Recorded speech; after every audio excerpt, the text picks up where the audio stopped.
عید مبارک مبارک عید مبارک وینل ഉയരും عید مبارک. پاکستان رینجر سندھ اور پولیس نے انٹیلیجنس معلومات کی بنیاد پر مشترکہ کارروائی کرتے ہوئے کراچی کے علاقہ لیاری سے اسٹریٹ کرائم، ڈکیتی، غیر قانونی اسلحے کی خرید و فروخت اور منشیات فروشی میں ملوث 3 ملزمان حضرت نور عرف ارباز خان، محمد یاسین اور اسامہ کو گرفتار کر لیا.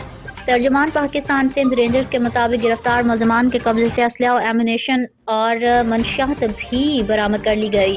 ترجمان پاکستان رینجر سندھ کے مطابق ملزمان کراچی کے مختلف علاقوں میں اسٹریٹ کرائم، ڈکیتی، غیر قانونی اسلحے کی خرید و فروخت اور منشیات فروشی میں ملوث ہیں. ملزمان کا تعلق افغانستان سے ہے. گرفتار ملزم حضرت نور عرف ارباز خان 2011 میں افغانستان سے کراچی لیاری کے علاقے بہار کالونی میں شفٹ ہوا. ملزم پشاور سے منشیات اور غیر قانونی اسلحہ لا کر کراچی میں مختلف ڈکیت گروہوں اور جرائم پیشہ افراد کو فروخت کرنے میں ملوث ہے. گرفتار ملزمان محمد یاسین اور اسامہ کراچی کے مختلف علاقوں میں منشیات فروشی، اسٹریٹ کرائم اور موٹر سائیکل چھیننے کی وارداتوں میں ملوث ہیں. ملزمان غیر قانونی اسلحہ ملزم حضرت نور عرف ارباز خان سے خرید کر جرائم پیشہ افراد کو بیچنے میں ملوث ہیں.